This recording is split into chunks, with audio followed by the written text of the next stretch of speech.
Alright, let's see here. He's gonna kill these fucks. He's got 2 more left.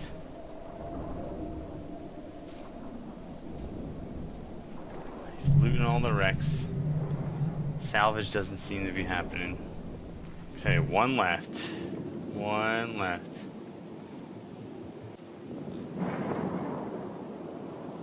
That weakened controller's taking some real damage. The hull damage is real. Here we go. Alright, he just recalled the drones. He just recalled them. He just recalled the drones. Let's get the damage going. Let's get the damage going. Let's get the damage going. The shields are going fast. He's targeting me. He's targeting me. MTU locked up. The shields are going down. The shields are going down. Orbiting, orbiting, orbiting. Let's get some fucking heat on the afterburner. Got nothing else going down. Okay. Alright, incoming damage. Not that bad. Oh, whoa, whoa. Don't lose point. Don't lose point. Don't lose point. Don't lose point. Don't lose point. Don't lose point. Alright. Come on. Keep the damage on him. Keep the damage on him. Keep the damage on him. Keep the damage on him.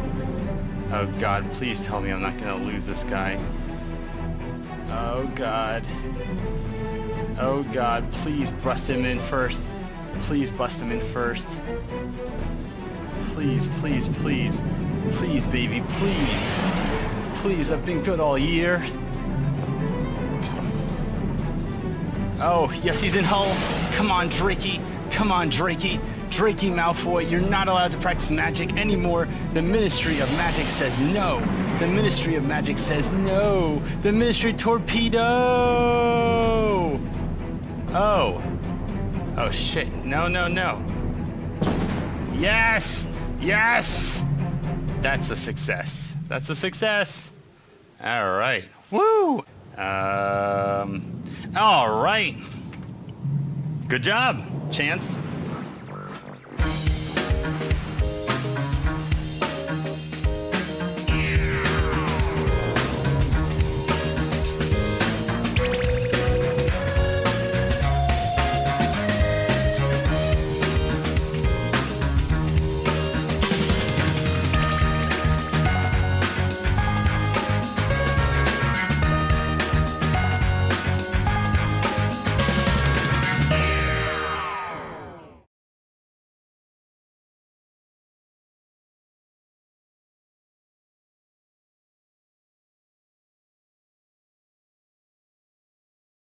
Well, hello everyone. Welcome to the 65th episode of the Mind Clash podcast. That podcast where I talk about how bad I am at Overwatch. Nope, that's my other podcast. Nope, this is the Eve podcast where we're joined by some amazing guests from all over Eve. Talk about what they're good at, what they're cool with, what's coming down the pipe. And obviously this is December 4th and December 5th. Tomorrow is the Arms Race release, so we're calling this one Arms Race. We'll be talking about arms, mostly in ships. Ship arms. But ship arms. Ship arms? And legs and torsos. And racing. For those guests who are hanging out in Twitch and should be in Discord, you'll figure it out. All right, well, let's roll through from the top of the list. Nikolai. Hola, Nikolai Mazenkov of Red vs. Blue. I'm not good at things. Now, I'm pretty sure your last name is Marshalkov, but we'll get to that later. I get it. It's funny. Oh shit! Am I on this now? Yeah, you're real now. Captain Blasto. Captain Blasto. Thank you for having me. CEO of Preoxys Assault Force. Avid fan of EVE Online, and overall pretty bad also. So yeah, like to just have fun and keep it casual. There's a theme of lying about your personal skill level. LT Lunar. Yo, Lieutenant Lunar Lazaire. Captain's little errand boy. That's about it. Sounds He's like dirty. second in command. I don't let him do that. He's second in command. Does that mean you fuel bosses and Basically, I need this in Jita. What's Can a you grab that? POS? you low sec people? I don't know. Do you even play this game? I don't know. We'll get into how low seckers are actually playing the game a little bit later. Wingspan, introduce yourself. Hi there, I'm Wingspan TET, the fourth best commentator on the planet and CEO of the #1 Wormhole Corporation by total delivery volume, also known as We're Dirty Cloaky Gankers, Wingspan Delivery Services. And I'm Chancellor V in game. Beautiful. Thank you for joining us. Cyclohexol. I'm Cyclohexol. I'm the CEO of the Dickwad Squad in Real Capel. I also make YouTube videos and stream a bit for Alpha Clone PvP. Yeah, you got a new video out this week. Yeah, this one's kind of an explanation video for how to break tackle from scepters and such. It's by more medium artillery rounds, right? I wish. And I'm still Merdad, still flying with Iron Armada, out in Fountain, where we have no enemies because we killed them all. We'll hopefully get into that story later if we're joined by a couple of my... Oh, Deckard! Get the frickin' the chat. Yeah, so we have brought a shit ton of guests here. The show's going to probably run a little bit different than typical, where we have our structured big topic at the end. I have a feeling we're going to have 3 small topics. And they're all going to blend in. You'll see it, how it works. Like a blender. Melting pot. Okay, we got it. Oh, this all sounds Salad bowl? dirty. Fondue. But as I was saying a little bit earlier there, tomorrow is the Arms Race expansion for EVE. It's the December release. It's going to bring us a couple of new features. First up, most controversially, seems to be the expanded alpha skill set, which brings gut-wrenching pains to most EVE players. Why gut-wrenching pains? I think there were actually, everybody I talked to, there was a lot more people that were excited about it than were, like there were some people quietly, cringing or upset about it, but that's just the bitter few. Most people were really excited about it that I talked to. Honestly, the only people I've seen who are upset about it weren't really upset about the Alpha Clone changes so much as the Ghost Training 2.0. Everybody else seems to be pretty psyched about it. Whoa, but have you been on the Facebook comments of all CCP's posts? Because if you go there, like, everyone is upset about it. Like, if you go to, like, the EVE Online Facebook page, not the fan page, like, their every post they make about it, there's just hundreds of comments of people crying, like, asking why. Like, why should I give you $15 a month if I get it for free? Like, then don't pay it and get it for free. Like, what were you complaining that they're charging you less money now? I mean, it's kind of been a gradual thing over the years of, like, kind of going that direction. I don't think it's a bad thing. I mean, it gives more people more opportunities to do cooler shit, so I'm all for it. So if you've been living under a rock, this is expanded alpha skill set. We'll bring you T2 guns for smalls and mediums, and we'll make it available that alpha players can play any faction and any ship size up to battleship. So any faction, any ship up to battleship brings you open to Navy and faction cruisers and battleships, including up to like the Macarial. But no T2 weapons for the heavy drones or large weapons. But still Faction guns. Faction guns. Yep. And it is opening up, I think it's really important to point out, it's opening up uncloaked Asteros and Stratioses for people who want to do exploration. So feel free to jump into wormholes with those, please. Yeah. If I remember correctly from the post I read, the Alpha Clones actually have to pay like 20 plex per day of training for that or something like that, right? So it's not they just get it for free, right? They actually have to pay into the game to start to get those skills. And by doing that, of course, they kind of pave the way to pay subscriptions as well, right? Yeah, I think it's kind of a teaser. It's one of those, microtransaction, however you want to look at it. But give them a taste of what the expanded skills beyond the free 5 million can do. I actually crunched the numbers for a few things and have some decent either pirate cruiser, or you can go, if you strip everything down, you can do like a T2 fitted battle cruiser for one race for 5 to 5.5 mil.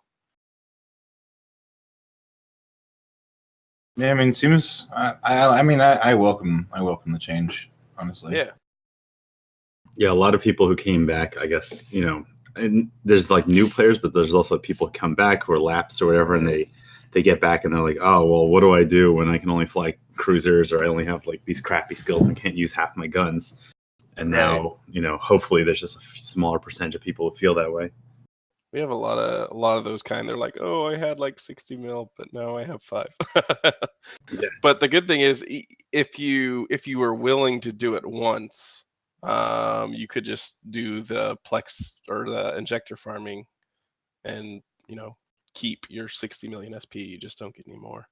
Yeah, one thing I think that CCP really needs to do with this update is like control like the messaging about the skill points a little bit more, because I think people are really confused about the 5 million, 20 million. Like everyone's thinking about it like, well, it's 5 million, but now you can inject. Like, I think they should just reset and just tell everyone like, okay, Alpha Clones is up to 20 million now, and your first 5 million is free. And I think that's easier for people to understand. Yeah, I think they did pretty good. Like they had the little infographic thing, and they had, when they explained it at Vegas, it was pretty well done. I think there is some room for people to misunderstand it, but I think they've been fairly decent. I kind of disagree with that a little bit, Wingspan. I don't think that Alpha should be free to train whatever they want. I think that they should be limited to the same skills that they have right now. But if they want those extra skills, like the battle cruiser, battleship, the T2 guns, then those skills are like in a different set that you actually pay for with the Plex to start to unlock those. The reason being, like, you're going to have a lot of characters just train up to like every faction of battleship. They're going to have 0 support skills, and the game's going to be really bad for them. Oh, no. I meant it like exactly the same way that it's set up, like how they proposed, just that they talk about it in a way that people understand that the cap is 20 and not like it's 5 and now there's this nebulous thing beyond 5 that people don't understand. Well, to your point, Cyclo, I think there were some of the articles in the past couple of months. Let me pull some of them up, but one of them was about what you can do with alphas from last year.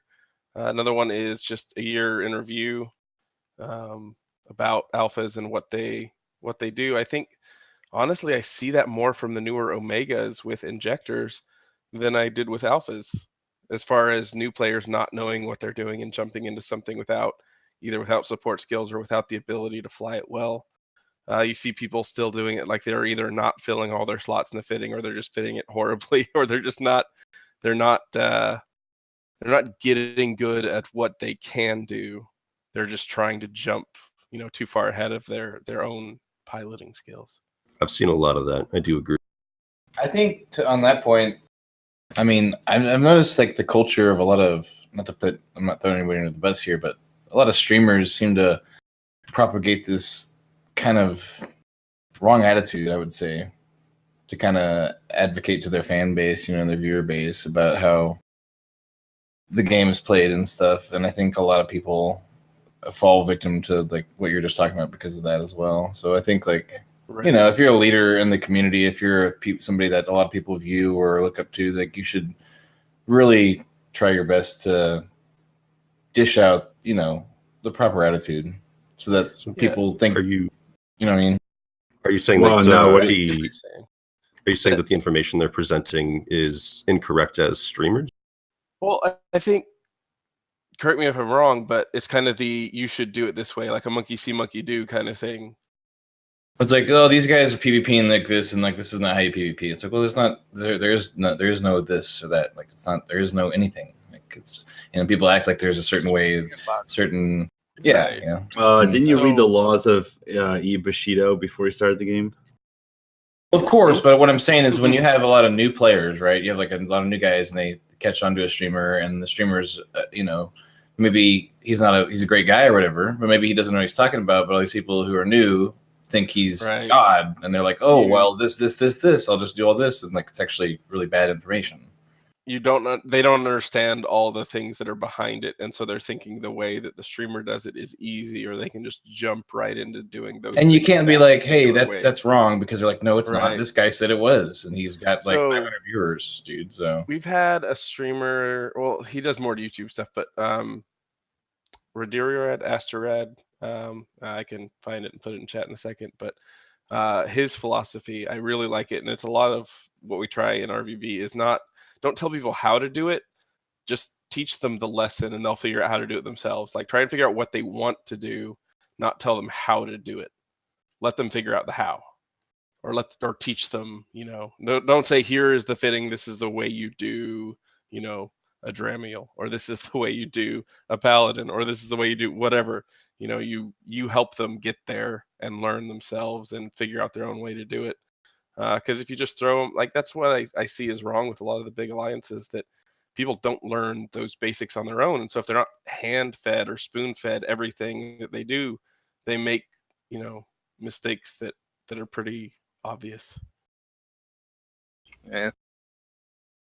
yeah, and I mean, I think that's the thing about Eve, is opening up these ships to new players. I mean, that was kind of the beauty of the game back, if I can even remember how I felt when I started, is you have like all these options, right? And so like before with the alphas, you were kind of railroaded, Right. and then in an open world game, it seems kind of like as Eve, it seemed kind of lame to be railroaded like that. So I think like having that plethora of spectrum of, oh my gosh, I have all these choices, and of course you're gonna make bad choices, but that's that's what the whole thing was about to me, And I feel like a lot of the consequential things have dropped from me. Obviously, it's still one of the most consequential games you're gonna play ever, but I feel like opening that spectrum up to new players is good, because it gives them the sense of vastness. Well, there's a sense of ownership too. I think when you look at games like Diablo 2 and Path of Exile and stuff, where people have like min-max optimized those games to hell and back because of the exact way you can create builds over like hundreds and hundreds of hours,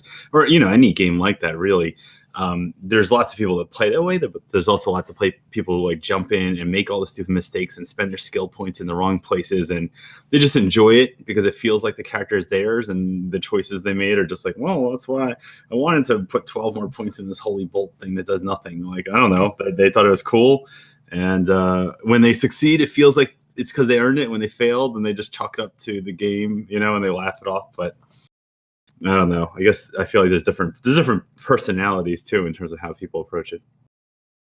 Yeah. All right. That's for sure. Well, I got to push this along here. Some other things that are coming out tomorrow in the Arms Race release. We have an Arms Race event through the agency. This will involve a similar style event to the Rogue Drone Hives from last year. Apparently, there's a break in the difficulty of the content between high sec and low sec, and null sec and wormholes, I've heard. Might be low sec and null sec. But there are battleships that spawn in the harder ones, and slightly better loot. Same kind of agency boosters, accelerators. I'm thinking, I think there's accelerators as well.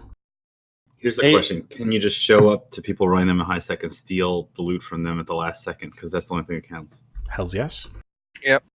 It fights that way too. And for those that don't know, agency boosters, I mean, like the ability to stack like an Asclepian pod with a strong exile with a tank booster is just really, and you can use like a anti whatever the hell those non-side effect drugs are. That's those are, to stack all those is like crazy awesome. And you can do a line of coke in real life to stack extra buffs. Heck yeah, man. But then you can't feel your mouse or your face, so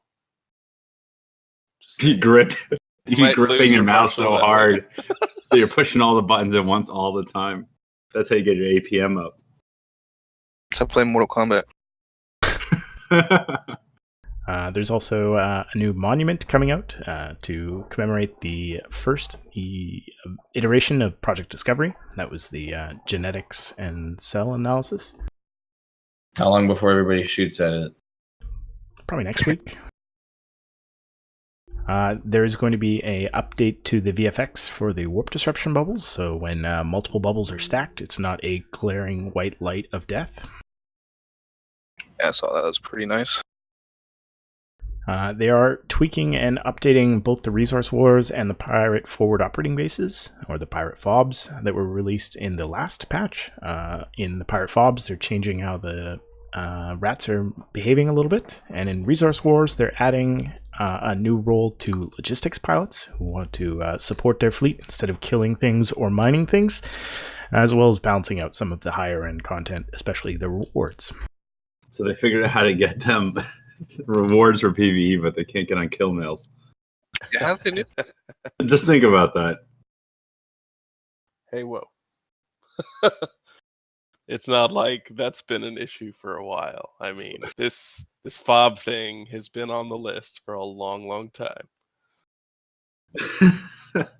Now, to be fair, I mean, there's things that like I remember when I was on CSM, we would like ask, can they do it so that when you jump wormholes or whatever, that it saves your signature pro status, and they're like, it's impossible. That will never happen. There's no legacy. It's not. The code won't sustain it. Whatever. And then just a couple months ago, like, oh yeah, we just flipped the switch and now that's on. I'm like, oh okay.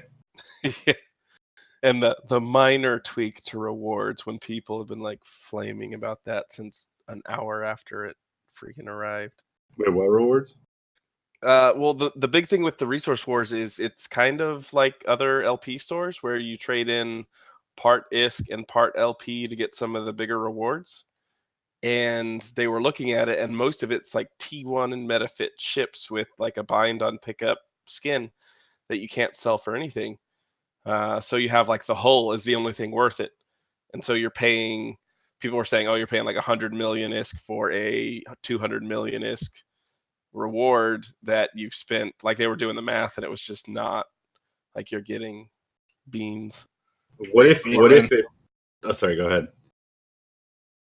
No, I just said they're good. That's the speculation is that they're going to massively increase the value of the rewards because they were so far off the mark. What if they're going to massively nerf the rewards of other things? What if they're going to like strengthen the weakness of them? I think it was just playing with the fittings because they were, like I said, it's like T1 or Metafit stuff. So you have like a T1 fitted battleship. Like, who's going to fly that? Well, yeah. I mean, it's possible that the T1 hull value will spike, after tomorrow. If Delve gets deleted off the map. I mean, Geddons, dude. Geddons. That's a good argument. Geddons. I mean, never okay. Not Geddon. All right. Abaddons with 1400 millimeter scouts. I mean, but remember, these are fittings that are pre-fit. The ship is pre-fit when you buy it in the LP store. That's what I mean off the resource. Yeah. That's what the problem is they overvalue what the fitting costs, and it just turns out that you're basically paying, you have to trade in your LP and ISK, but you're getting a reward that is barely more than the ISK you're trading in for it. Mm. So that's going to be fixed, supposedly. I don't know what the numbers are, but we'll see tomorrow.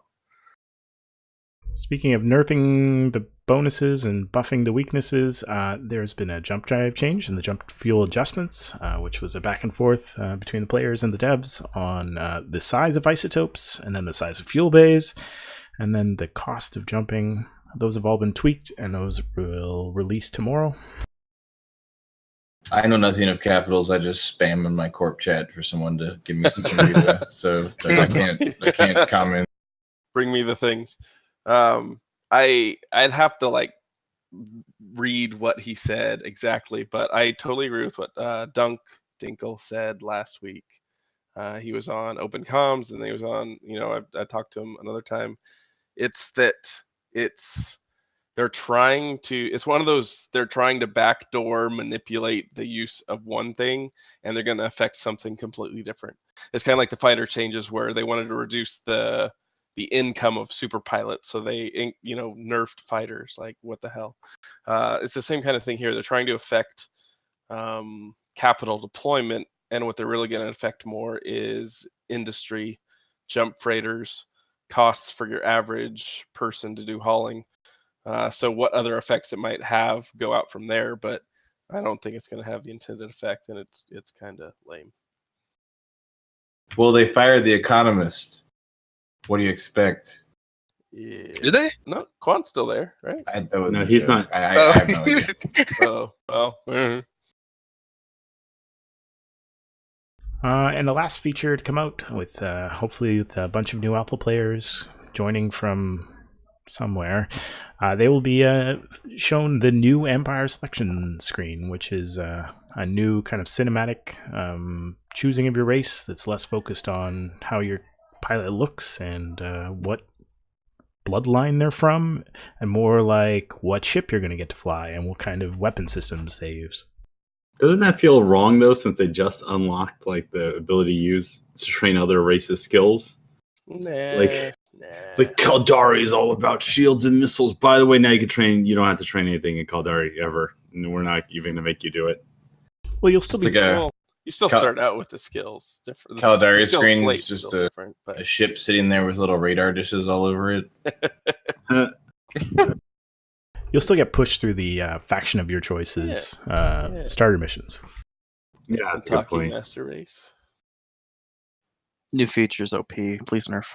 Oh my gosh, it's like sometimes I would scroll through Twitch, newbies, and they're like going to the tutorial and they're using like the approach selected item thing. I'm just like double click, just double click, please, Aura.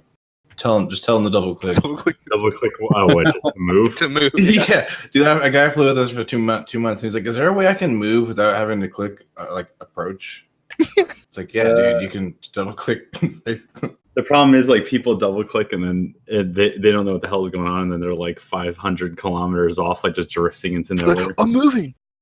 Because once you lose your bearing in like the 3D space, if you're not used to it, you like wait, whoa, which way's backwards? There's no north. There's no landmarks or anything.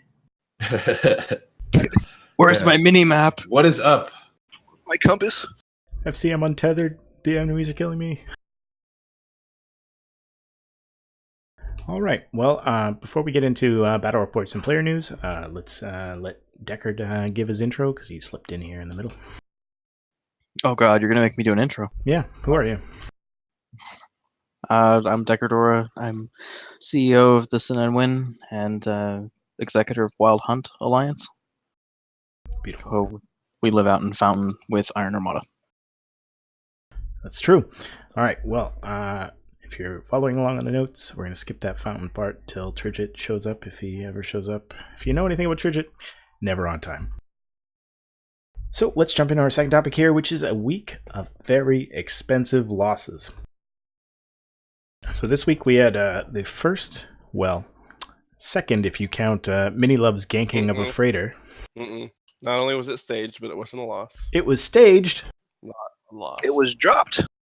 It dropped. It didn't die, and that's not a loss. That's not a loss. Check what Falcon said. CCP's The word is God. repossession. Yeah. So the first real loss was brought to you by Yeah. Nikolai here.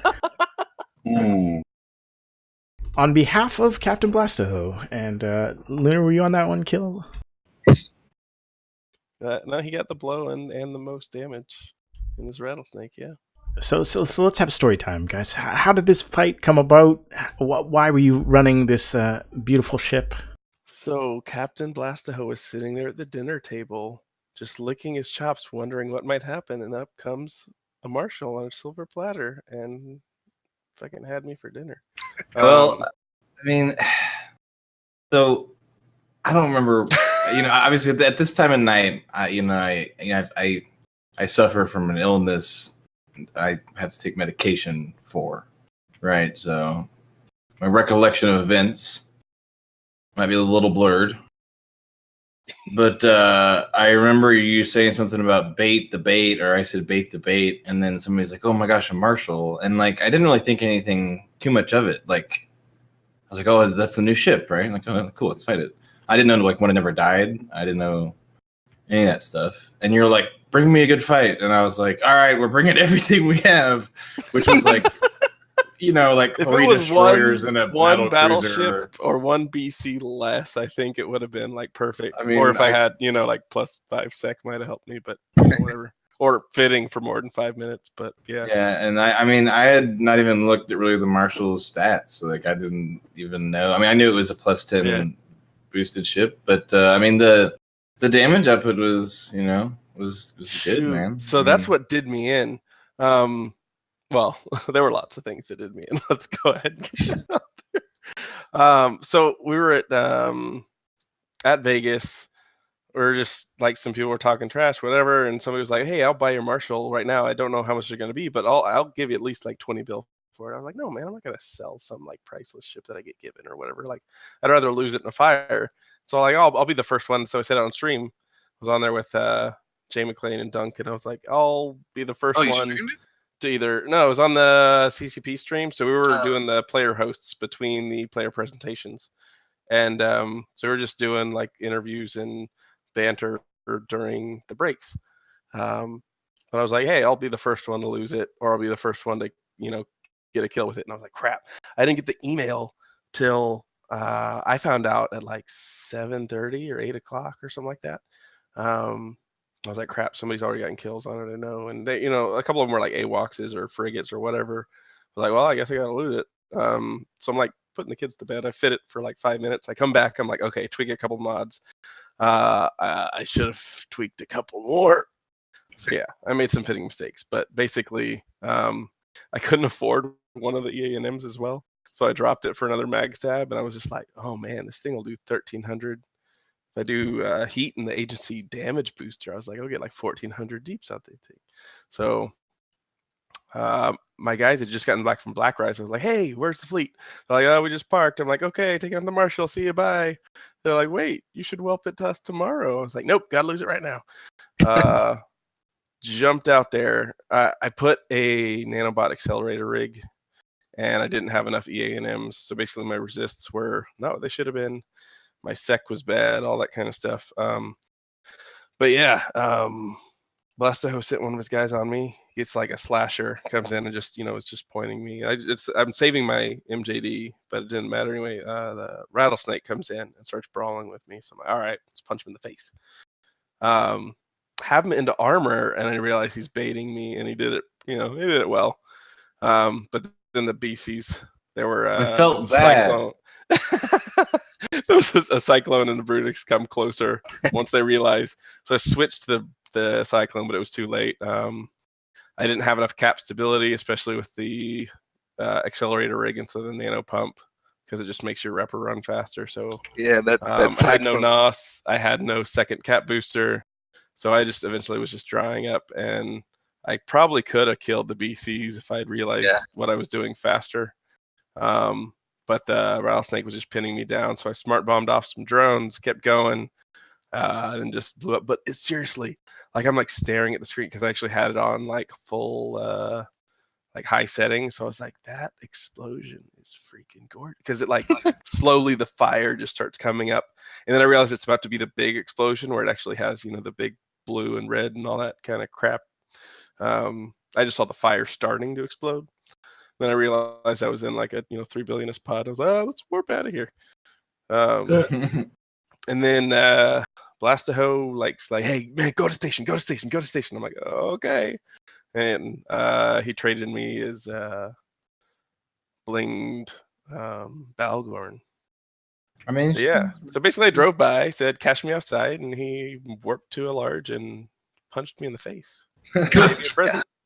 I mean, gotta give respect where respect is due, man. I mean, people are gonna be like, "Oh yeah, I'm gonna warp my Marshall. I'm gonna kill these 2 Vexers with like 40 people to back me up next door." And this guy's like, "Hey, I'm warping my Marshall to large. Fucking bring it."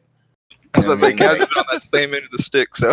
Like just today, like there's like a 30-man gang, and I'm like, whatever. I warp my paladin to 0. I wouldn't die. Like 5 minutes later, 2 carriers show up. I'm just like, whatever. Like, it's like the guy who hangs out in, the guy who hangs out in, is it Hick in his hell, cloaked in the large? Like I forget his name, but yeah. I knew you were talking about. Shoot, yeah, I forget his name. But yeah, I know the guy. But yeah, then I wake up the next morning. I put it on Reddit. I was like, "Hey, this is the real kill." And then I go to sleep. I wake up and there's like Falcon had retweeted it or tweeted it or something like that, and then there was all kinds of people on Reddit saying stuff. I was pretty surprised that there was that big of a response. Yeah, actually, me too. I was Pretty like, good. I didn't even know. Like we killed you, and I was like, like I didn't know it was the first one or anything. And like also the next morning, there's like mails and Reddit. And Yeah. it's like, what the fuck? So like Eve News 24 talked to both of us, and it was kind of funny. But yeah, what I told them was just like they're meant to be played with and have fun. Like a lot of people are just going to farm kills or they're going to collect dust. Like 90% of these things aren't going to see any kind of Hey, what are they serious called? Like fight. 30 Yeah, bill now? It's like trophy ships, right? You're just like, oh yeah, I got my trophy ship and I have it in my hangar and I can look at it. Right. So like you see some guys blopsing with it already, like putting them in their normal blops gangs. But other than that, you don't see anybody, and you're probably not gonna. But I did have so much fun flying it that I had to sell off a large. I mean, it seems like it's got like buy another great range control, like in a blops environment. Like it's like Right. the range control specialist. Like Yeah, once they start putting them out there with Project Discovery, you'll see more like a non-zero. Yeah.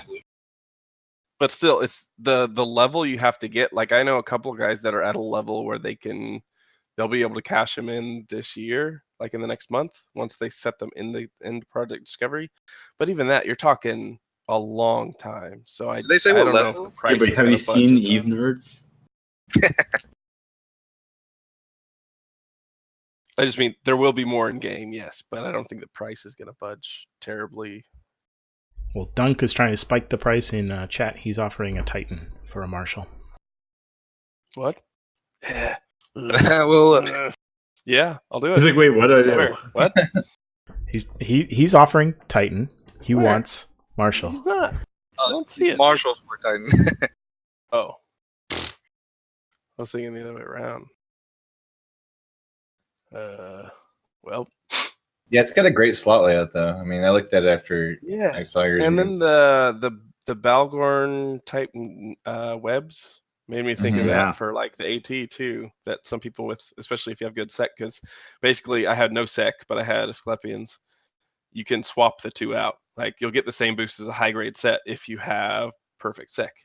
So like an AT ship would be able to rep, 3 or 4K, but you'd still have the Balgorn webs and an extra, extra slots. any weapon system you want. Any weapon system bonus. So it's like a freaking Blops and a Gnosis had sex or something with a Balgorn. And it looks like a fucking Counter-Strike Deagle, so.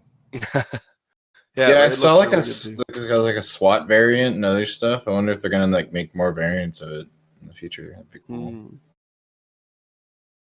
Well, hopefully it comes with more ships available, because otherwise we'll get... Still waiting for pirate battle cruisers. So. Pirate battle cruisers, destroyers, Sisters of EFAX. One day. All right, the second expensive loss in this week's expensive loss extravaganza was a Victor. Linked there in Twitch chat. Victor is an AT ship from this year's Alliance tournament, flown by a member of Laserhawks, King Tut Tut. Let me look at I gotta put this out there. You got web range and strength bonuses, then you decide to fit blasters. And then you gotta. Who needs damage? You just gotta apply. I mean, So fit a bunch of nanos and some officer tracking enhancers. Get in real close as fast as possible with your micro. And get scrammed and die. I'm actually surprised that he didn't go with polarized guns. Yeah, but I mean, props to that guy too. Anybody who's willing to go fight in those ships is okay in my book. But I will say that I don't necessarily agree with the fit. Maybe he had some master plan. I will say that I'm upset he didn't have a unit D23 whatever is damage control.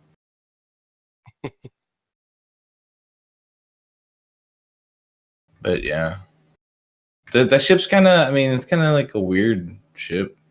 It's ugly. I like What? him. I like him. This is the Celestis one, right? Yeah. Like No, they should just delete that whole line of ships from the game. No, the Victor's good, but honestly, I think the Virtuoso I haven't seen an I action, like but it a little it bit seems better. like That's the You shouldn't frigate- see them if they're Oh my being flown right. gosh. you like solo battleships easily in this.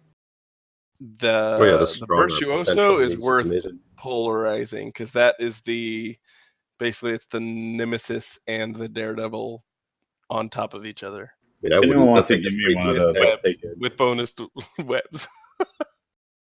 It's a rapier that's a bomber that does like double damage. Yeah, a rapier Devil bomber. Yeah, The totally skin up. is really sweet. So that's the first loss of Victor. Decent number of kills out there, but first loss. Our third loss this week, a fresh one from today, is an Imp loss, another AT ship.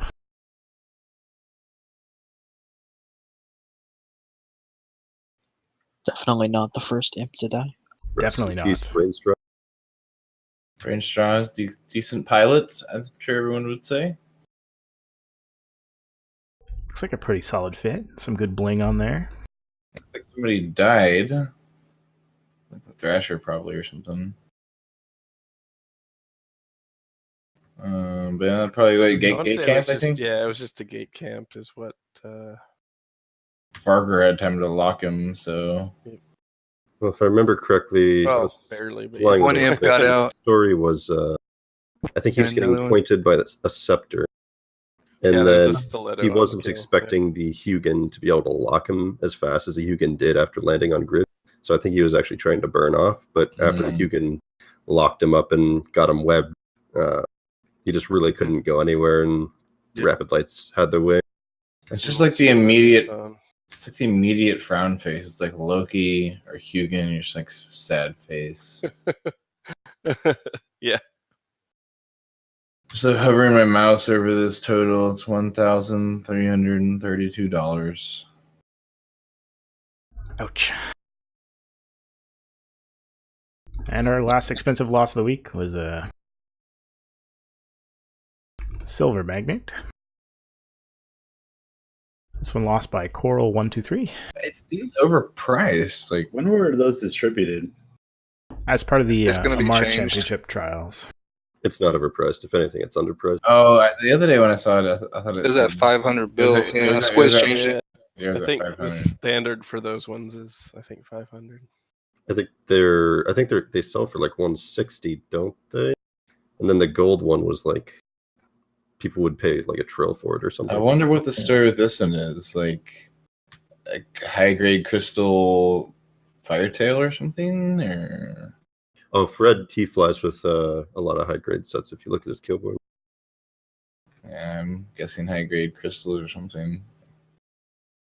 But man, that is a nice solo kill. Yeah.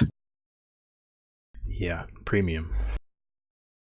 At least he lost his fair and square, unlike Maxine, who just blew his Smart own on his gold own. magnet it. Which is funny because guess who's back in action lately? He's in my corp.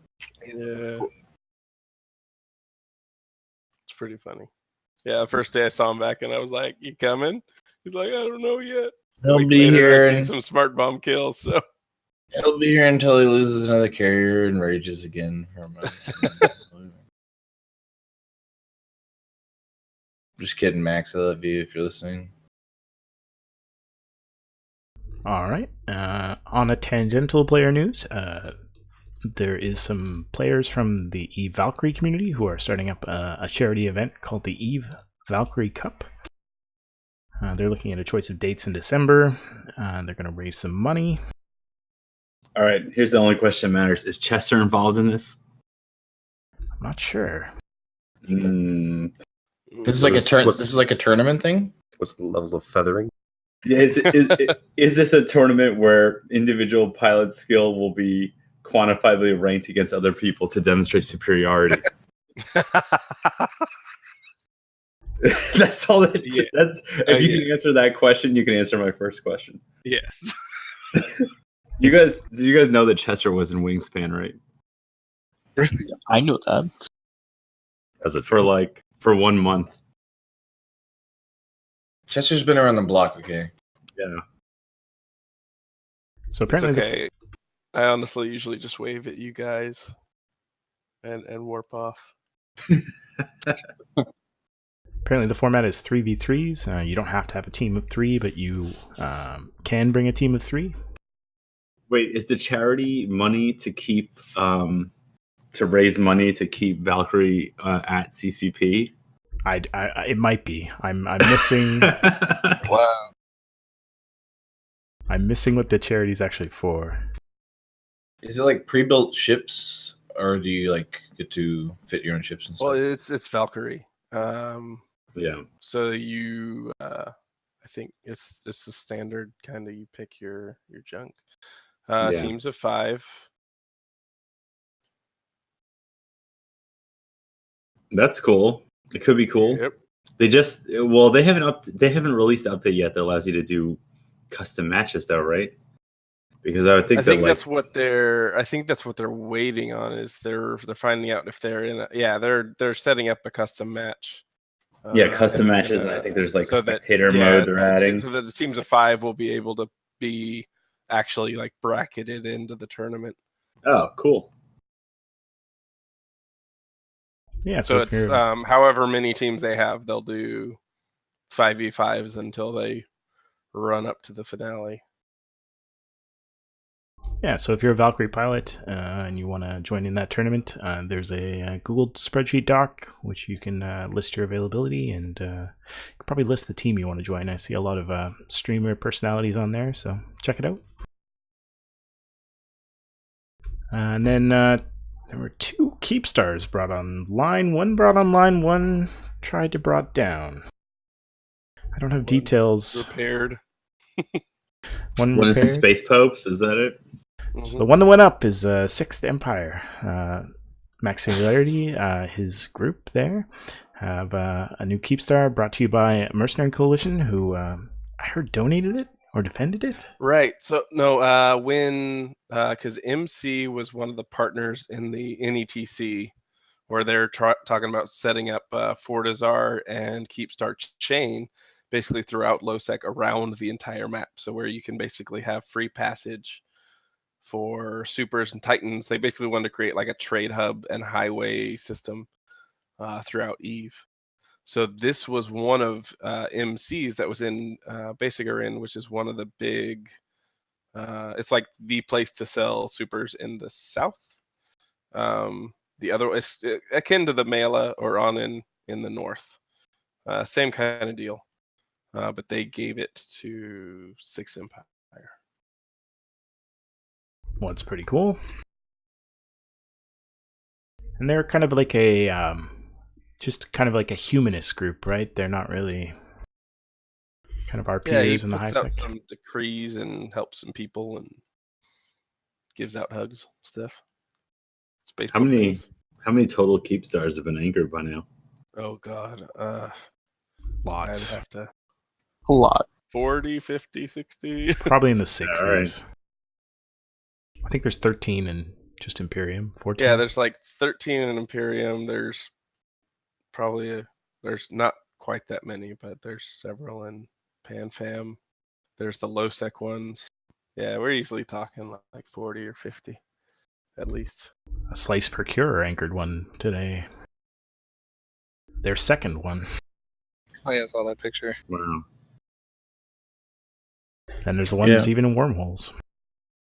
We just stick to Raitarus. I'm waiting for someone to anchor one in this. Like, I remember ahead of time, everyone's like, I'm going to anchor one in every C1 and they'll be impossible to assault. And like, that's true, but like, why? But I don't know. No one's actually done that, right? My PI, bro. No, but that is the plan for RVB's Palatine. Palatine. Oh, jeez. Ooh. You better sell those marshals, not use them. You're gonna have to blow up a bunch of planets to mine more minerals. No, You get a tractor beam and just drag one of the planets into another planet so they both explode. Maybe we can cook the Keepstar inside the planet, then just I always thought it'd be cool to be able to anchor stuff inside a moon. Like you can fly through the moon. like a secret moon base, you know? Ooh. I've been petitioning for Citadel prop mods. I want the Death Star to come around the moon and then blow up Crazy. something. And now that they have the freaking refineries with the laser, I'm like, come on, you can't say that you don't want the Death Star to like be Yeah, in like- position in 30 minutes, and then the laser shoots an entire fleet and doomsays that crap. Wait, One thing Citadel someone brought prop up once mods? is like, why did the Death Star have to get in position? Why couldn't it just fire through the other celestial to hit it? I mean, that's Wouldn't what it it, like- does, right? Because its size, it had to orbit things, and so I'm it just- actually had to get in range and be in the proper orbit alignment. I've got to Come say, on, man. if you Come on. if you release Citadel prop mods in before Big Micro does a kiting Citadel video, Nano I'm all meta. brawl, man. I'm all brawl, man. I have the Doomsday thing and I have blasters. That's it. Can I fit a plate on my Citadel? Oh, big one. All right. Well, I can't find a Trigit. I don't know where he is. Decker, do you want to give us a little bit of a breakdown of what's happened in Fountain? There's been a couple articles by Jurius, and I've been smugging about some stuff going on. But you want to give a breakdown? There's been a lot of talk on Reddit. It's been fun. Church is gonna be mad at me if I talk and he doesn't get a chance to smug himself. But long story short is Atlas came in with support from Imperium. They were told that they were going to get Minotaur constellation. They had to deal with my alliance at the time because we had just captured the constellation. We did Diplo stuff, kind of agreed on some things. We ended up scooting over because the gun to your head diplomacy was involved. It was either Alice is going to be here or we'll just evict you kind of thing. That lasted a while. My guys really, really disliked working with Atlas, to put it nicely.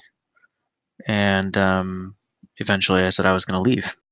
When I was about to leave, we had like 3 days before our official agreement was over. And basically I was going to hand them everything that was in Minotaur and just move out.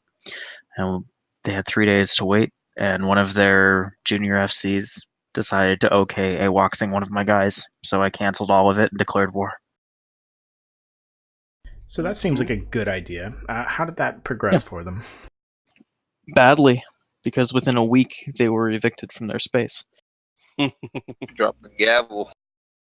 It's They pretty awesome that they like you really don't want to honor the agreement, and then they just go ahead and walk right over the line and let you, they gave me a very good excuse. Yeah, that's what I mean. I mean, perfect. I can say there's more to it. I mean, they basically screwed up some Diplo with our other allies in the area. They screwed up their own Diplo 2 other times before they messed up their Diplo with me. And they failed almost every time to work things out with Trigit. So it's like they really killed themselves. Like it wasn't. Yeah. Nothing. If they had just been decent at Diplo, at talking to people and not screwing themselves over, they I was would gonna say, definitely still be there. I've talked with Richard before. He's not a hard guy to get along with. Oh no, it's not. I like Trigit. Like, it makes me imagine how big of a dick do you have to be to like move into the house next door and just shit all over someone's floor. I don't know. Yeah, there was a period of cloaky camping, which they couldn't sustain. They initially my guys did not cloaky camp them because we don't tend to do that. And then as soon as we said no, it's over, we're setting you neutral and we're gonna fight you now. They decided to post up. I don't know if it was a directive from their leadership or not, to be fair, but 2 of their guys decided to cloaky camp in my space, what I had left. And they were there constantly, like 24/7 for 3 days, 4 days. And I finally gave the order to go ahead and camp everything they have. So my guys went out and set up shop. And then I started getting complaints about how we were cloaky camping and how that wasn't fair and that we were being dicks and everything else. And that was before Tridget and his guys got in on it. So you heard it here, folks. If you want to be good at owning nullsec sob, just cry to your allies/enemies/allies, and then, don't show up to defend your shit. Right? 2-step program. 2-step program. Fastest way to lose soft. Don't defend it. Should write a book. Self-destruct. Yeah. So that was good times. That's hopefully the end of the Fountain War for us. Pushing Atlas out the rest of this week, and then we can go back to crabbing in peace.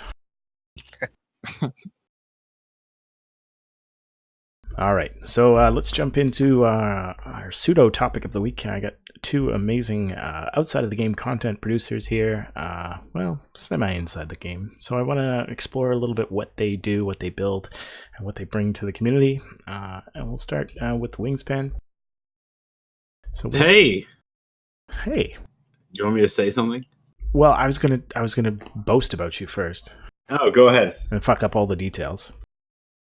So you have a YouTube channel. It's quite popular, following your exploits as well as your corporation/alliance's exploits, which you guys have a great shtick of bombing into wormholes, finding hapless targets, and then delivering them content. Well, delivering them torpedoes until they are content. Yeah, that's pretty accurate. Although T3s are pretty high in the meta these days. Hells yes. Well, you also do some Twitch streaming. You were a CSM 10 member. I tried to forget that part. A lot of drinking. Also, I wanted to make a factual correction before you said that I contribute to the EVE community, but I had one comment on a YouTube video this week that said that I am single-handedly destroying the EVE community, so just want to defer to that single commenter that you're wrong. You know that once you get a comment like that, you've really made it, right? I mean, it's going to snowball out of control. Like if a half million players and 40,000 on at a time or something like that, and you alone have that much power, man, congrats, you've won. Yeah, they're gonna write a book about me. The man who killed Eve, one torpedo at a time. Elmar. You mean it wasn't Jebby? It wasn't Fozzie? Oh. No, I'm just kidding. I love Fozzie.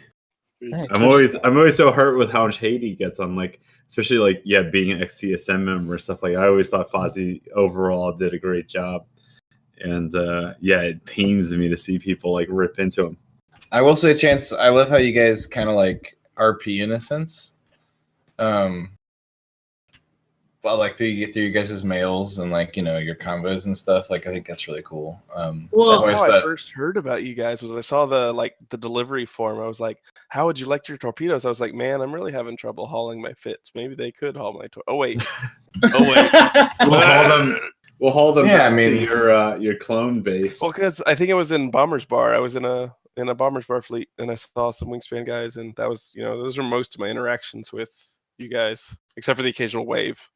I believe the K162s, but it's like the Eve Scout guys, right? It's like they kind of like RP in a sense. Like you have like this culture, and it's kind of like its own little, you're like your own little genre, and like you kind of, I don't know, it's really cool, man. So wait a minute. The war fucking explanation is already over. Yes, that's what happens when you're an hour late. Yeah, you missed that part. You're late, but we love you, and it's all done. We're talking about me now. It's Wingspan's turn, Tridget. Oh man, Wingspan, you were shit faced at the bar in Vegas, and you were streaming. That was hilarious. I'm face right now, bro. What I was gonna say that like to me, I mean, part of the shtick, like making a shtick. I used to read Chester's blog, like his old Stealth Bomber blog, and I thought what he did was really cool. And like this would be like it feels like he's really taking the piss out of people, but there's like you can take this like one or two more levels past this.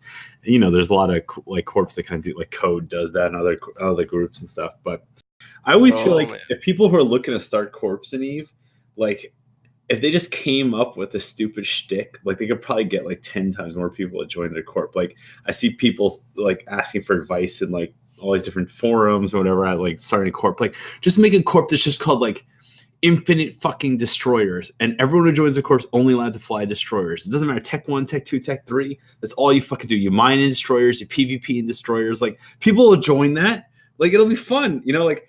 And I have this like huge list in a fucking Excel document of like stupid corp ideas that like if someone just wants a corp idea, like just fucking ask me or whatever, and I just have like a fucking list of them. Well, So, I mean, I feel like that's where you just have a start shtick from. though. Like Just- that's funny and everything, but that would never progress past that, right? Look at Brave, for Nope. example. It's the whole be classy, be brave, do the newbie thing, own the newbie thing, but still have fun. That is scalable. Unlike now you're looking at Pandemic Horde on the other side. They'll never have a super effective capital fleet or a super effective super fleet because their whole gig is casual and let in the spies and do all this kind of stuff, but it's not scalable past that. Sure, they can put 600 nerds on grid. You know, that's cool and everything. But when they go up against someone like, I don't know, fucking Goons, or if they ever went against NCDOT or PL or whatever, in come the super blob, and then then they can't progress. Yeah, that. but see, that's when you call that's daddy. through- The bat Yeah, that- phone. yeah, you don't have to do everything alone, and that's also through a viewpoint of like, is their personal goal in the sandbox to defeat every entity in Eve, right? It's like how you look at it. Like you could look at it like, okay, you know, I'm this X and I shoot these X's, or some people might look at it as like a survival space game. Like, you know, it's like all depends on your vantage point. How you enjoy it. You know, Right, 'cause like I've if always you're- thought if you actually role played, like in a sense, not like D&D style, but like it makes the game much more immersive and more fun if you actually. Yeah, and like as a sandbox, that's the thing. It's like, so okay, like I guess last at FanFest when Azuki told me like, oh, did you guys know that you actually are the #1 corporation in wormhole kills? I was like, oh fuck, I didn't know that. I guess we incidentally became that at some point just by having our shtick, right? But like just the same way, if you had a destroyer only corp, you would quickly become the #1 corp in destroyer kills, the #1 corp in kills for every single destroyer. Like people, you would probably get a huge number of alpha pilots because they can actually train into what you're requiring them to do. Like you would get people leaving like code and whatever and joining you because they already have like perfect callus skills. Like you would be this force, and like you would get fucking wrecked by all kinds of specific comps. But then you would kind of have this meta game of like, okay, guys, how do we defeat fucking capitals and destroyers, and like how do we defeat this and It's this? funny because Yeah, it'd be funny. We still do hold some of the records for like it's mostly the T1 frigs. It's like Eve Uni, RVB, and Brave are all like the T1 frigs. But all I have to say is soon TM. You know, look out! I got a couple things like that in the pipe. That kind of RP fun gag shit in the pipe. I think you'll like it. Isn't Pi still only flying Amar ships? Period. Does anybody? Am I showing my age? Does nobody know who Pi is? I don't know. Who is that? Do they make desserts? No, it's an Amar roleplay corp. Dude, there used to be a corp when I was in Templars back in my humble beginnings as a Caldari warfare specialist. There's a corp, and they only flew Caldari ships. Like they thought Mimitar ships were like inferior technology. Like you were not allowed to fly them because of the tech of the ship. And they had like rankings, right? So they had like the admiral, and it was funny because the admiral like sucked dick at PvP. Like he would always get wrecked by like 4 thrashers in a battleship, and he's like the admiral, right? And so it's kind of funny. Privateers. They would still like RP and have like their Navy meetings and stuff, and it was cool. I mean, they sucked, so they got killed a lot, but it was cool. It's hilarious because I was on the exact opposite side, and I thought you had to do it. So I was flying in the Gal Mill, and I thought I could only fly Galente ships, and then I realized I didn't have to. It's like, oh man, it was the same kind of thing. Like I didn't realize that ranks were associated with standings. Like when I figured that, I was like, oh, you mean that guy just like runs more plexes? Oh, okay. I think in addition to shticks, like the one thing that a lot of people don't really do is like they don't really have like as far as like content in YouTube or anything like that goes, like a story. Like I don't know, like everything is just super fast with music on top and things blow up in the background. But like, just like, I always wonder, like, how come people don't just make more videos where it's just like, oh, here's me. What? Put down that substance and give me all the death metal and explosions. Yeah, I mean, like, I can add my own death metal and change the speed of the music, you know. But like there's but I think like one thing about that is that it means like absolutely nothing to people who are outside of Eve, right? Like, there's so much media that's like inward facing to the Eve community, and like, yeah, it's really cool for me to watch someone like wreck 30 people and like, you know, ultra fast speed zoomed out. But like, someone who's like, what's this Eve Online game, and they hear all these stories, and then they go and watch videos and stuff, and it's just like super zoomed out, super fast. They don't even know what's going on, you know? It's a bunch of squares. What are these squares? As somebody who makes like YouTube videos and stuff, people just seem more interested in the music with the frags. I've made several different kinds of videos. A lot of them have explanation bases, and for things like my Claw video, which was an explanation based on the Claw fleet, I got a lot less views than, say, like my first video, which is my Punisher video, where it's just basically a lot of frags, some music, a very small amount of narration, and some text. Those just tend to be a lot more popular. I think it's kind of the meta for videos. I mean, I don't record or anything, but, you know, I guess if you're specializing, you know, like, what is it, the Eve is Easy videos and stuff, you know, I remember watching those, and the single ship explanation videos. Those are kind of good for tutorials, but if you're doing like big compilations, I think, you know, just music suffices, in my opinion. Yeah, it does. I guess to some degree, I just feel like what makes Eve Online special, right? Like, in some ways, if you can talk while player interaction, and it's like the ability that anything can happen, right? Like, I wrote a blog post a long time ago about how like there's so many video games where when you see an enemy, whatever it is, it's a Goomba, it's like a fucking other person in COD, whatever it is, it's like the best course of action is to like put your trigger on their head and pull the trigger and kill them, right? Like, that's it. Like, you know, that's the goal of the game. But something like EVE Online, where you encounter other people, you're like, oh, maybe it's not optimal to kill this person right now. Maybe it's optimal to interact with them and talk to them. Maybe it's optimal to try to convince them to join me, or whatever it is. Like, that's stuff that can only happen in sandboxy games, and I feel like that's special about EVE Online. Friendship is OP. Well, you can have them join you, and then you AWOX them. It doesn't have to be real friendship. That content's also going to be harder, though, right? You have who was it? The honorable third-party guy, John Dries. He had his little video set up where he baited Pravi saying, "I'm leaving honorable third, and I'll sell you the spies for a certain amount of ISK or something." And they ended up paying him. And then in his next video, he was editing to fake the spy names to be actual members of Pravi, who ended up getting kicked while he was talking to them, right? But things like that take time. And I'm sure, Wingspan, your recent video, which was very good, and it was a couple hours long, I think. I'm sure that took a while to film and get together and stuff like that as well. And editing does take time. I think that takes a lot more time and effort, to be honest. Yeah, and you don't see as many of those videos, probably because of that time and effort, but they are very fun to watch. So yeah, let's talk about your most recent video. It's a compilation of an old series you did, right? Yeah, so it's Going South, and it's something that I had done last year as an 11-part series on my channel, but I think a lot of people had contacted me and asked me to cut it into like a single movie, because it's basically a movie. And I guess for background, it's like we got embroiled kind of accidentally in this revenge plot that this guy had for Hispanic Enterprises. So this guy had contacted me and kind of anonymously told me like, oh, there's this corp that really deserves to get its teeth kicked in. You should come to their C6 and do something about it. And then over the course of the next like 1 to 2 months, things just get really fucking crazy. And you know, we were hugely incompetent at the time. We still are, but we were more incompetent. And these people were just really insane and going over the top with real life threats and all kinds of like constantly trying to just get under our skins emotionally. And it's kind of like our month-long story of like evicting them and how that happened, and the drama surrounding it of like the people who wanted to backstab them and the backstabbing of the backstabbers and getting them stealing passwords and all that stuff. And it's just, yeah, so I just recut that into like a 2.5 hour Eve movie.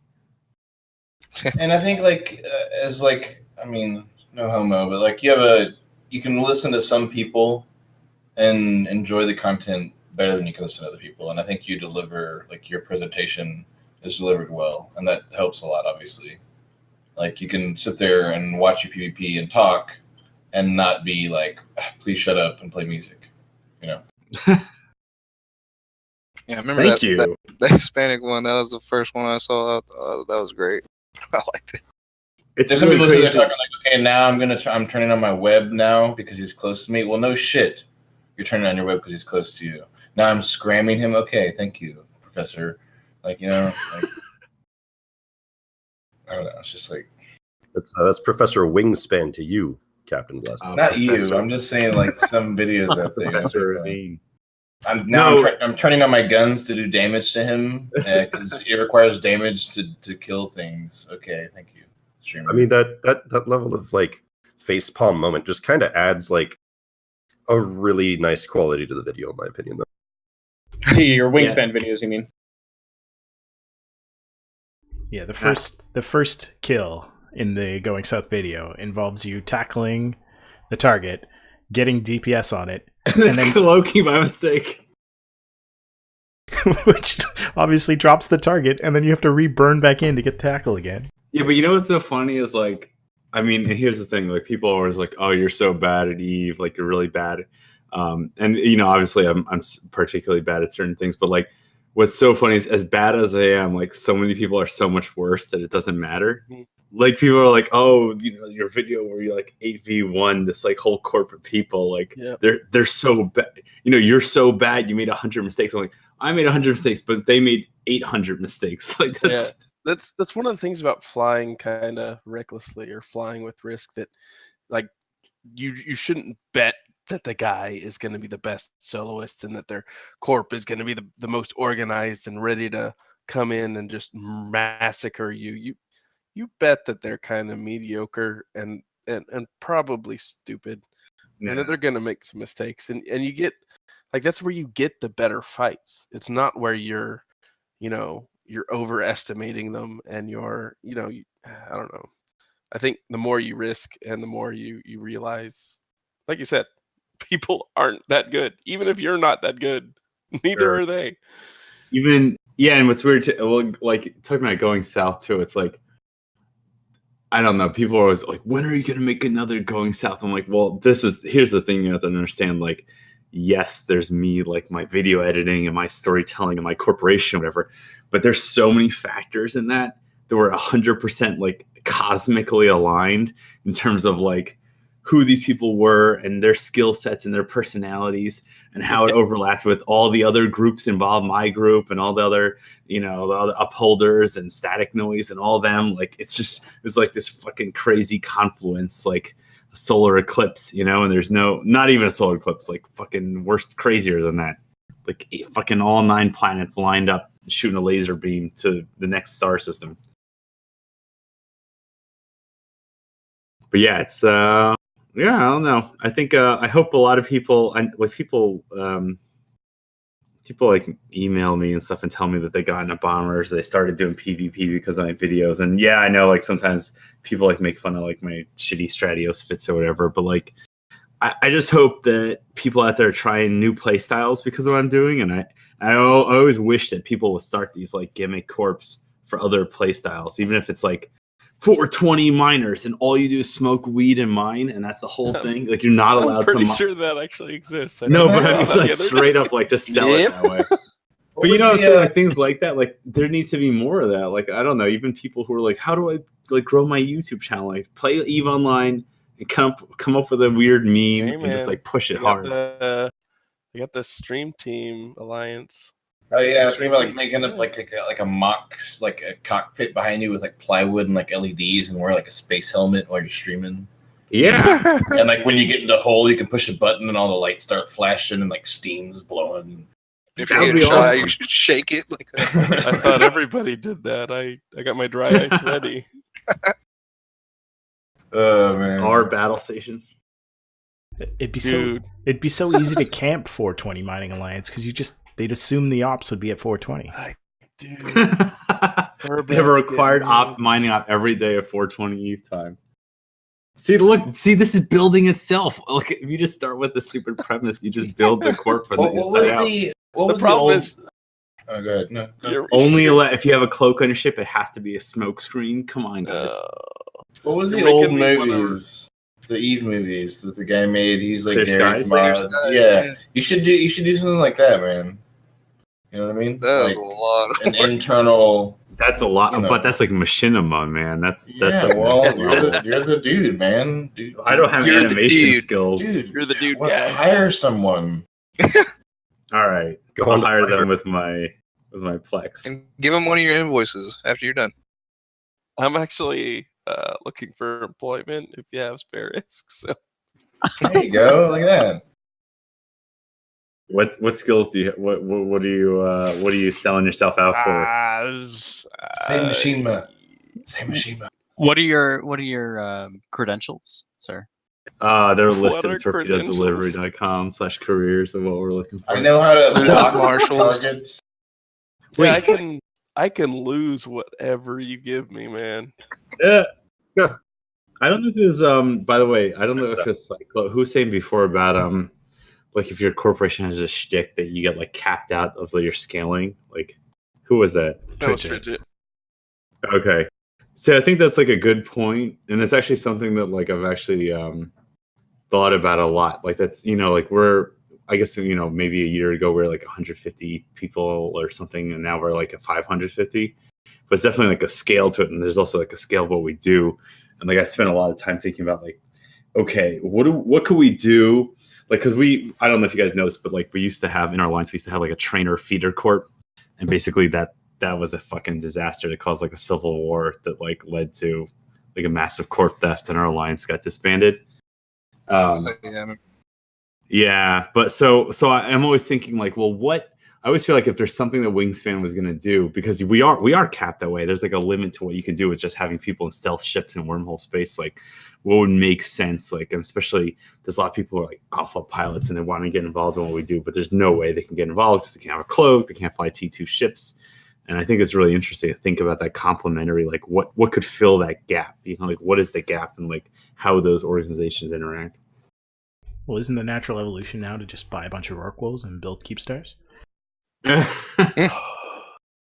mean, PL's doing it. Everybody should be doing it. Right? I always wanted to get into ninja mining. Like that was always my fascination of like setting up ships and like going into other people's space and steal, especially in moon mining stuff now. Fleet, yeah, get Yeah. a prospect Well, fleet. I'll do it that- with you. I got a that's marshal what I we- can bridge in. We were saying that like what would be really funny is like find someone who's like fucking mining somewhere, right?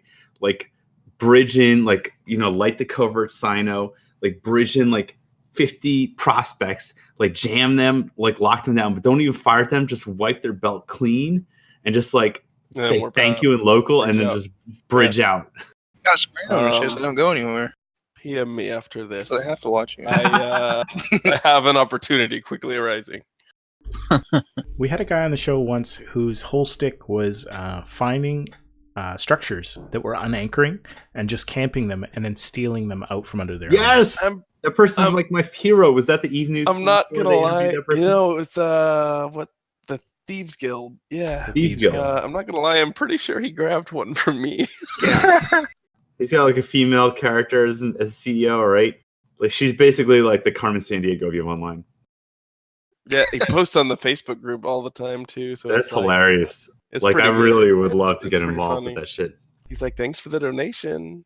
Is it mainly with spies? Like, do they But do no, they get he- in he the course does of it- spies? He does Scouting. it kind of like you guys do with the Wingspan thing, where you send them a mail and be like, "Oh, here's our delivery. How'd you rate our service?" Stuff like that. But it's like, "Oh, we decommissioned your structure that you abandoned in space, and thank you for the whatever salvage donation something." It's pretty good. Yeah, they were gonna quit, right? And then they didn't quit. I'm not gonna lie. I almost did that once when I heard there was another like big one unanchoring. I was like, man, I mean, I don't want to sit here for 24 hours, but for enough ISK. You could mix that with ninja mining, like R64s. But Kinda really, go together. We're doing it Ninja Prospect Fleet. Just I'll give it to you later. All right, hit me up. Proxy's only income is loot from Rex. That's it. We're independent capsuleers. We don't. Yeah, we're strong, independent black women. We don't need no man. There was a Twitter post. I was going to link it earlier here from CCP Fozzie. What got nerfed? Oh god. Probably something that got skins. That's what I found. They buff the nerfs. Buff nerfs. So I can use Ishtars again, right? We spent the entire For not Vegas PvE. asking Fozzie to add more court bookmarks. Like, can we please raise court bookmarks to 1,000? Please. Please. So he's That's got been a this. thing for a while. He's got this nice graph here showing 2012 through 2017 total low sec Oh, yeah, that mining one. by volume. Oh, yeah. It like goes up like 800% on one day. Yeah, that's pretty good. So When I apparently, saw some, go ahead. apparently all the low sec guys are just mining now. I saw more than I would have thought because everybody's saying, "Oh, low sec's gonna die. The moon mining's gonna kill off these." Like the Reza was, the biggest one saying all that kind of stuff. But I've seen a surprising number of either more mining ops or just Freeport reaction refineries or things like that in low sec that, like, I've seen more in the past month than I have ever seen, other than bait procurers. But I see more mining ops in LowSec right now than solo that's pilots looking for a good crazy. fight, to be honest. I got yelled at for jumping into a Plex or jumping onto a mine. I'm like, what are you doing? I'm crabbing. Come on, Gotta make those isks. nobody looking for a fight anymore. Go over to Captain Blast. You want to fight? You want to fight? Just go to Nin, warp to any Plex. We're like That's what freaking I mean. rats. We're just orbiting the gate like rats. And then people show up Flies on and Steak. they either kill us or we kill them, and then we resume orbiting. So Flies on stink. Speaking of Captain Blastoho, let's talk a little about what you do outside the game. So, if you've ever listened to our podcast and Kale's done the editing, he is by far linked to one of your songs as our intro song, more than anything else. And you have a good clip of Eve raps on your SoundCloud. I'll link the SoundCloud here. You have 42 up as of this I week. think it's like 42 total. I don't know. Just kind of. I used to like make music when I was younger. Like I got interested in like tech ed when I was a kid, and like Acid 7.0 and Sony editing programs and stuff. And then when I was in high school, I wanted to be like a wankster. So I was like, I'm gonna become a rapper. And then that career path obviously didn't work. But I attained some of the rhyming skills, and I figured why not. It actually all developed. Some guy, you can still find the video out there. It was like the Stephen Hawking voice modulator rapping a song, with like some weird skeleton gif in the background or something. I don't know. Wasn't it Mr. Hyde? No. Mr. Hyde actually rapped. That's right. The first one that started off was like a Stephen Hawking modulated voice thing, and he's he called out my pilot, which is AP. Which AP, if anybody knows who Oris is, he can get a little rowdy. He pisses everybody off. So, but he was my pilot, and I got to defend my people. And so I was like, oh, this guy doesn't know he's fucking with, dude. Trying to like drop raps, So I had to return fire with like the BSB rap, and that just kind of exploded, and it kind of blew up so much. I was like, oh, I'll just keep making these. I mean, I don't have anything, this is what I do. I spend a lot of my time on. And I was like, and I enjoy making music, so might as well try to make, Eve-related shit. And I try to make it kind of open people's eyes up to the game a little bit, So, I mean, it's not all about, like victory and defeat and shit, and get up and try again and all that bullshit, all that confidence building shit. Don't get down on yourself, Get back up on that horse. Yeah, you know, and I don't know. I just do it for fun, man. I mean, people give me support, and I'm very grateful for it. And I try to give shout outs to everybody, and try not to bag on anybody. And you know, it's just a hobby, man. Some people, you know, do some stuff. I make fucking Eve raps. I don't know. Yeah, I'm not gonna lie. Five and Fleet used to be my jam, but now that I'm in a track, I think Day Ones is at the top of the list. I heard your one of your tracks the first time introing this podcast, and I thought it was outstanding. Like as someone who made like crappy video game raps in the past, like I was like, okay, this is just fucking. Well, people are like, dude, you're like the best. I'm like, well, there's not really much competition, guys. like I don't think there's any competition. It's like you won first place out of one person competing. All right, I'm gonna make one Eve rap. There we go. Yeah, man. I can have this proliferation of Eve raps now that you've made this big call out. The thing that sucks is that like I get a lot of people and they're like, oh man, I really like your song or whatever. I'm like, thanks, man. He's like, yeah, do you think you can make one for my corp? And they send me like a paragraph, like you can come fly with us for a week and you can like see what we do and you can like, make it. I was like, dude, I feel so bad because I have to be like, no, and like, no, I can't do that. And they're like, well, fuck you then. It's like, on them. All they had to do was get a Marshall and go to a large. Yeah. But you know, some of them I talk shit. You know, some of them are kind of like trappy, talk shit. Some of them are like very reclusive. Try to chill, keep the spectrum wide and for listeners. But it's usually poor production quality because I do it in my living room. But you know, it's hard out here for a pimp, dude. It's okay. I have a guy who FC's like right next to a highway with the window open. So. Oh my god. Oh, that sounds terrible. One of our guests. Yeah, I live in Oklahoma, and like when cicadas are out, people are like, "Please fucking stop queuing up," because like you can hear some million shit. cicadas. Oklahoma. Smokelahoma. We had a guest last week. It sounded like the train was driving through his like front room. Well, Captain's got trains too, man. Yeah. Yep. But yeah, man, I mean, I really appreciate anybody who supports the music, you know, and like, you know, I'm sorry for all those people who want me to make music for their corpse and shit, but like, I can't do it. Like, I've tried to like formulate it, but if it's not, it's like, it's just outside my ability to do so. How much ISK would it take for it to be inside your ability? I don't know. I mean, that's definitely negotiable. Dude. Yeah, like were people just asking to do this for free, or they're like, "Yeah, I'll give you like 20 bill to do this." I'm just saying. Are you able? I stole this from a court mate, but if you give me 15 bill a month, I will endorse any product or service that you want me to. This is your favorite. This is your favorite channel on the Citadel. Yeah. I will tell you that advertising spots on the Mind Clash podcast are way less than 15 bill. Captain, have you ever had somebody ask you to make a diss track?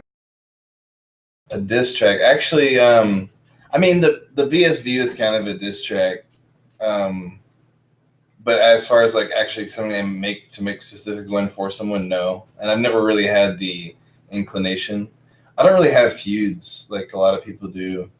Like a lot of people are like, oh, you know, if I ever meet this guy, I'm gonna punch him in the face. Like, you know, I don't develop this. Intense. Well, you know, a lot of people do act like that. You know, like, you know, I'll take it a little personally. I don't develop that hostility. You know, there's only a couple people I get like that with, and then we were both so trashed that we just hugged when we met. So it didn't work. Yeah, I mean, you can like hear it in my music. I'm like, you know, I could kill you with 100 people.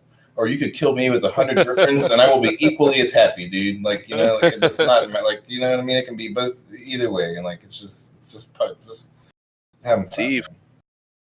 Yeah, but I appreciate the shout out for it and everything. And no, it's real good. It's super creative. Should definitely pirate them. Do not fucking pay for them. I encourage you. I pirate all the programs I used to make them, so it's only fair to do so.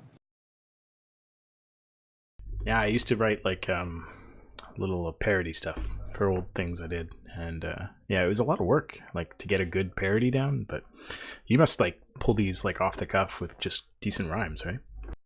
Yeah, I mean, you kind of run out of stuff eventually. You know, you kind of repeat stuff, but I guess it's any music.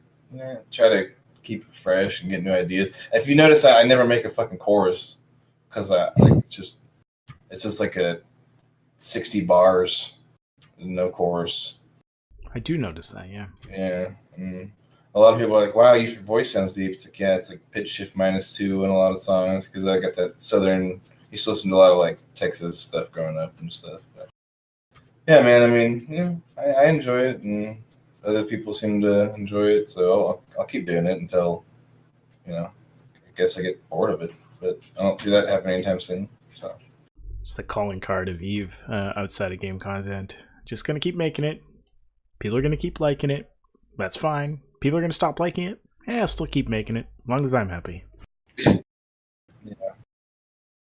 Yeah, that's pretty much it, though, man. I mean, sweet, man. All right, well, let's get into our last couple pieces of information as Tridget is just lost. Goddamn. I was gonna give him a shot here at the end. I know where to find him. Anyways, meeting people outside of the game, giving them hugs, hand jobs, whatever you're up to. There are Eve meets out in the world. You can meet people. The next Eve meet that is posted on evemeet.net is the Perth Beachside Barbecue. It's in Western Australia. It's on December 9th. Wait, and there's going to be hand jobs? Didn't say that. Those are extra. On the specifically said that. On the same day, on the other side of sure Australia. Maybe. There might have been. Cannot confirm nor deny. Meet me behind 4-4.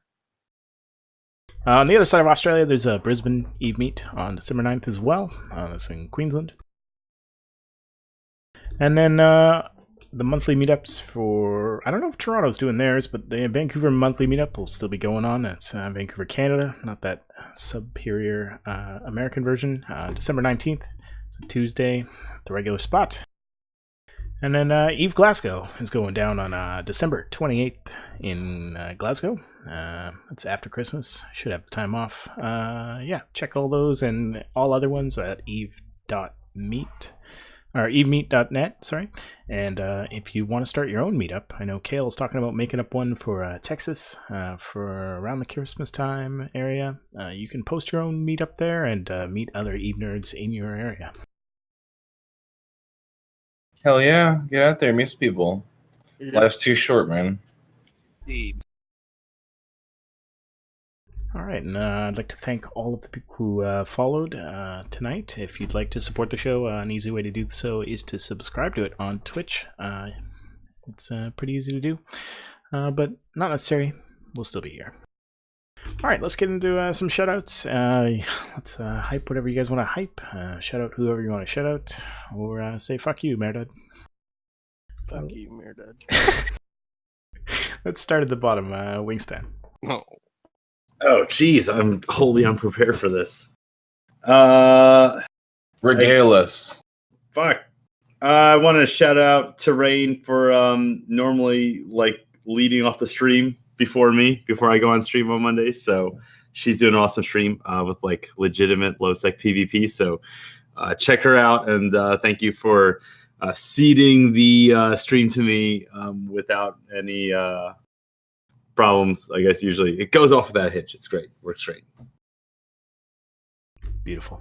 And your group, if you so shall wish to fly. Oh yeah, I guess I can do that. Yes, and by the way, if you're tired of your corp and everything about it and you want to do something fun instead in EVE Online, check out Wingspan Delivery Services.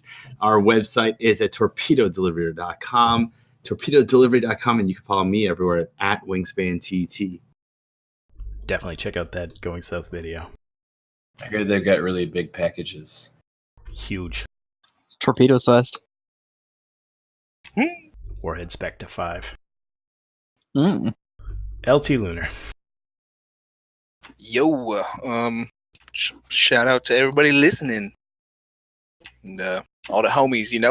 Just want to say thanks to the Lord, my mom, I'm just kidding. It's turning This is into the a best Grammy shout out of all speech. time. This ain't the NBA, dude. Like, Deckard. I am bad at shoutouts, but I will say Wild Hunt's recruiting. We like to PvP, and we work with Iron Armada, and that's kind of fun. Yeah, when you're done with Wild Hunt, you can know nothing. Shut up, Meredith. I got some great slogans that I want to push out for Wild Hunt. I gotta formalize them.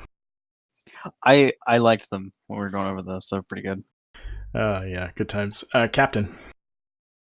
dude, I don't know how long do I have? Just go. Give you a minute. Okay, number one, fuck you to all you the streamers who, when you get killed by an interceptor and a destroyer, say that that's not how you're supposed to PvP because you're in a propless Corax. Number one, fuck that. Number two, I want to give a shout out to obviously everybody in my own corp who have stuck with me since day one. I want to give a shout out to Templess. That's where I started my career, and they really kind of projected me into EVE really well. Shout out to Exodus, obviously was with them for a long time, learned a lot from them. And generally I give a shout out to all the content creators in EVE, including everyone, of course, in this channel. Because without people willing to go out there and risk their shit, we wouldn't have this wonderful game that we all play. So It was a quality shout out. Nikolai. Shout out to Red vs. Blue. Shout out to my dog. The good one, not the bad one. And shout out to Jay McLean. If you haven't heard, he is running for CSM. Please check his campaign out and vote for him. I almost fucking dropped that ball. Yeah. Fucking Jay McLean. I got you. I heard he's running on a joint ticket with Yukio. Oh, did you skip someone? I skipped Cyclo, but he's a co-host, so he gets this slot right now. Well, shout out to, of course, Mind Clash Podcast. If you don't already, and you don't know, Mind Clash actually has a Twitter, and it also has a YouTube channel. So make sure you go to that YouTube channel and hit subscribe. If you miss this Mind Clash Podcast, you can go there to watch it as well. is there Instagram? God, no. I don't know then, man. I don't know if I'm sold. I'll make one for you. There you go. Fuck. All right. Yeah. So, thank you, Cyclo, for that shout out. Make sure you check out his videos on his YouTube channel. They're good. They'll teach you something, maybe how to tackle a scepter.